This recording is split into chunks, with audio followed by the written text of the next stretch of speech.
After completing a game, I like to write down notes on what I liked about it, what I didn't, organise my thoughts, and it really helps me a lot with the scripts for these videos. But when I went to go and write the script down for this one, I noticed that I had already finished the first quarter of the script, back in March of 2023. It was at this point at the start of the video I had noted how poor the first couple of months had been for 2023 in terms of video games, as it relied far too heavily on live service games and remakes. A sentence that aged very poorly when surprise hits like Baldur's Gate 3 and Alan Wake 2 were right around the corner. But, I mean, you can't really blame me. At that point, the games I was going off of were Hogwarts Legacy and Forspoken. Did I just do that? I then proceeded that in a year of consumerist slop, a shiny gem emerged from the depths, and miraculously, it was from Bethesda. How smart of Xbox and Bethesda to let these smaller studios thrive and produce these short burst games in between their big budget releases. This steady flow of game releases keeps shareholders happy and the players happy as well. And yeah, you know where I'm going with this. You know, it's funny, for a while after this game came out, I thought the Xbox Bethesda acquisition was a good idea if it meant that we got games of this caliber. Alas, Xbox fumbled.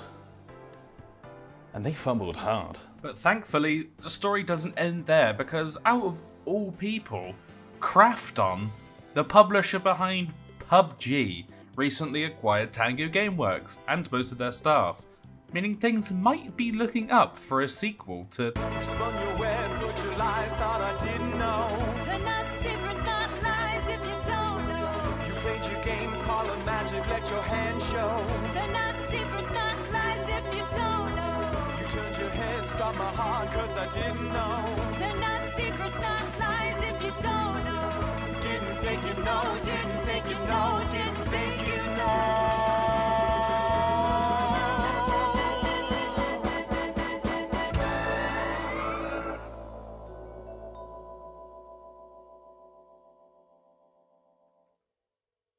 Hi-Fi Rush sits in that Goldilocks zone, where it's an extremely well-made product, but also doesn't take up too much of your time.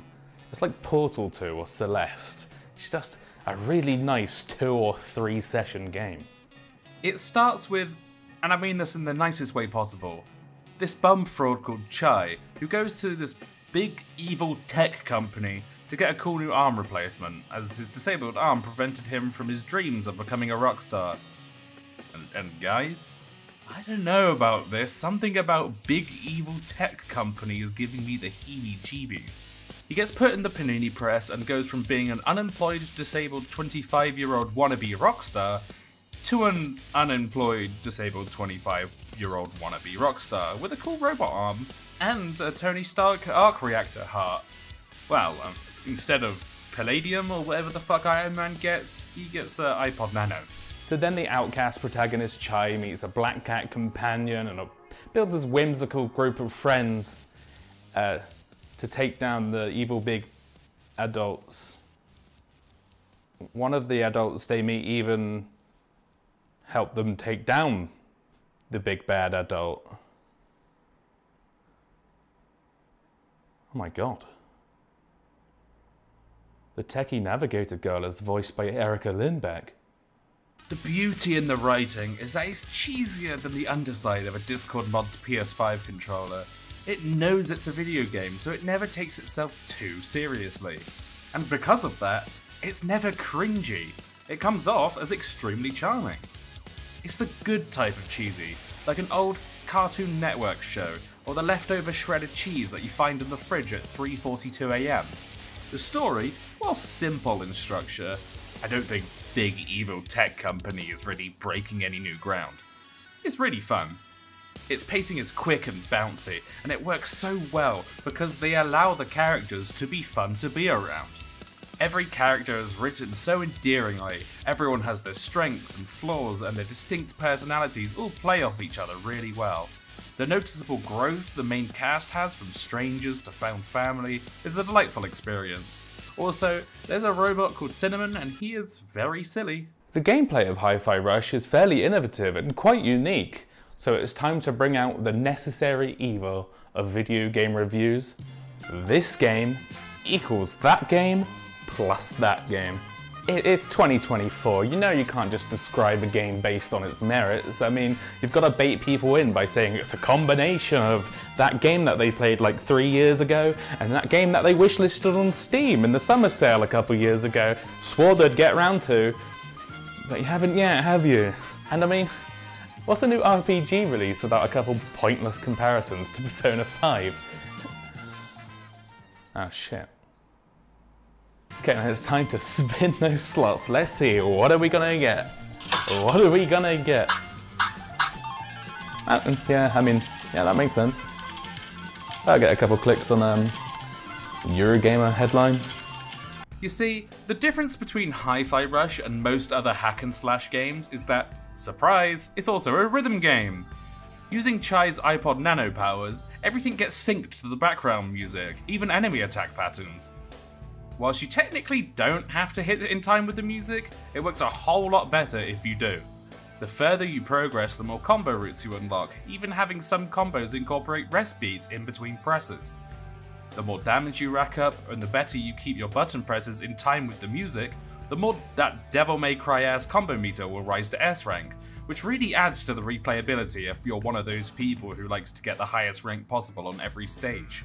You also get Ultimate Marvel vs. Capcom 3 assists that open up the combat a lot and can be used in the level to overcome obstacles.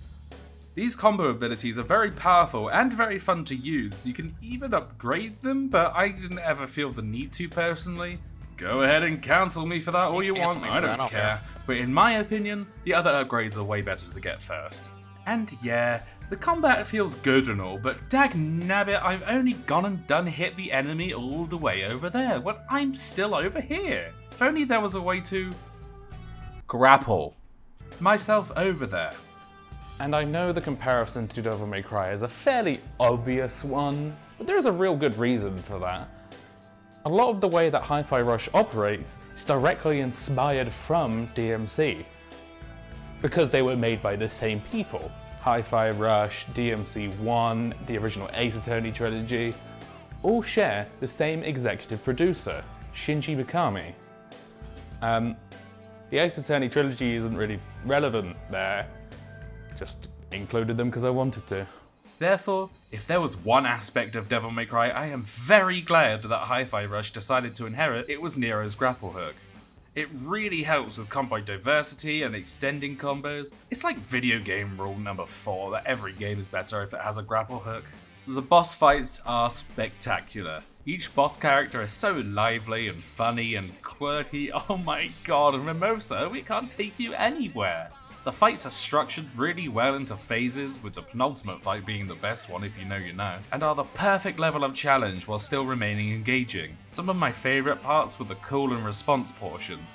Takes me back to Parappa the Rapper, but instead of step on the gas, it's kick that guy's ass. Okay, I'm still workshopping. Outside of the battles, the level design is pretty good. There's a lot of fun platforming, nothing too crazy. Sometimes I felt the jumping was a bit stiff, as it feels like Chai's horizontal speed can be quite slow at times compared to his vertical, but that might just be me.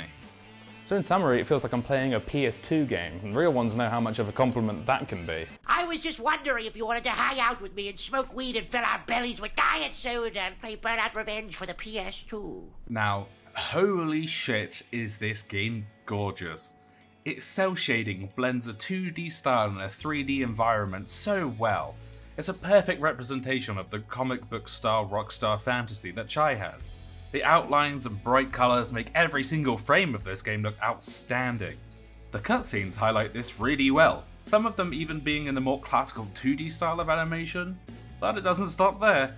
This game has so much sauce that even the transitions from 2D cutscenes to 3D gameplay look extremely cohesive. Alongside the art style, the environmental design is also phenomenal. The levels are simple in the foreground, where it's important to know where to go and to put focus on the enemies when they pop up on the floor. But when you take the time to pause and look up at all the extra details in the level design, it's so vibrant and lively and bouncy and literally bouncy, with every aspect of the level is also in sync with the music, which is not only just an extremely meticulous detail, but it also adds to the additional gameplay benefit of being able to visualize the beat of the music. Therefore, if your combos ever go off rhythm or you're just having trouble getting the timing down, you can just use the details in your environment to assist you. This level of cohesiveness just adds on to this already stacked list of what makes Hi-Fi Rush such a fun game to play. Can you believe it, guys? The rhythm game has good music. I mean, just take a look at this. Stop the intruders in the museum. I am not putting my performance at risk. Is it? I am going on now. Is it playing up there? This the children's choir. Put them in the DJ tent. I don't care. I don't want to talk in front of me. Well, I'll just have to do what I always do. Improvise. Usually background music in video games is just slotted in based on the mood that the game wants to portray. The sad song plays when something sad is happening. The battle theme plays when a battle is happening. Can you guess where the silly song goes? That's right, the square hole. And occasionally there are cases where, why bother? Just chuck in songs currently playing on the radio. FIFA needs to pump out the same game every year, so why bother with original music when you can just use a playlist that Spotify generates for you? But when a soundtrack is really good, the music in a game can set the mood by itself, elevating the atmosphere. The best example I can think of is about halfway through Red Dead Redemption 1, when you first cross the border into Mexico. Most of the game up until that point had just been old westerny ambience, but right as you cross that border on your horse and you begin the long journey to the Mexican city of Escalera, this beautiful melodic song aptly named Far Away starts playing, and it immediately incites this moment of reflection on how far John Marston has come and how far he will continue to go to protect his family, encapsulating his entire character arc perfectly. Similar to the melancholic tone that Red Dead sets, this is really cheesy yet compelling team shot section near the climax of the game that also provokes the same feelings of, damn, we really have come a long way, huh? On the complete opposite end of the spectrum, the Invaders Must Die segment of Hi-Fi Rush, it turns what would have been a standard enemy encounter into one of the most hype exhilarating portions of the game.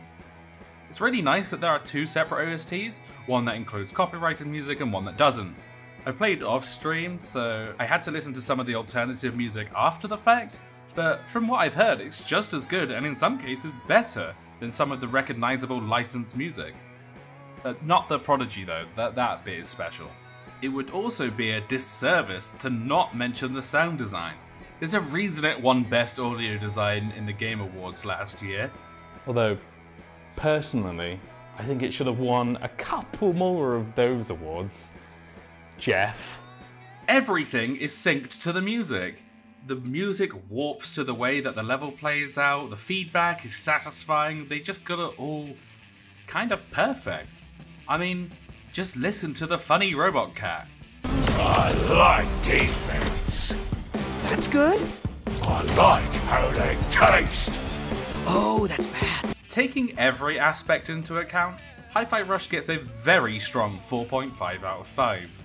Whilst I have some very minor gripes with some of the platforming, and while the story is very good, it's not phenomenal, that's not why I didn't give it a 5.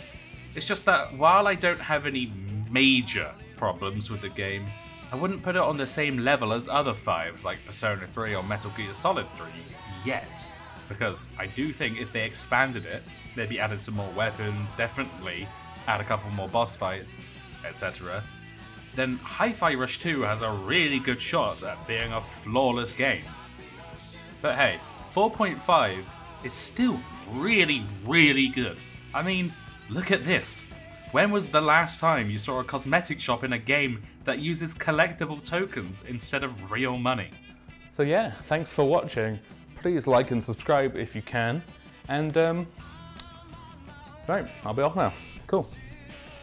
Gotta go give a presentation to the CEO of the Boner Company.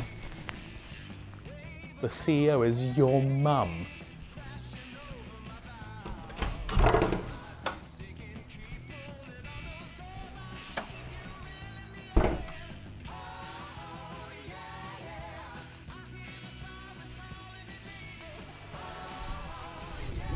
just to make sure the presentation was a metaphor for my penis.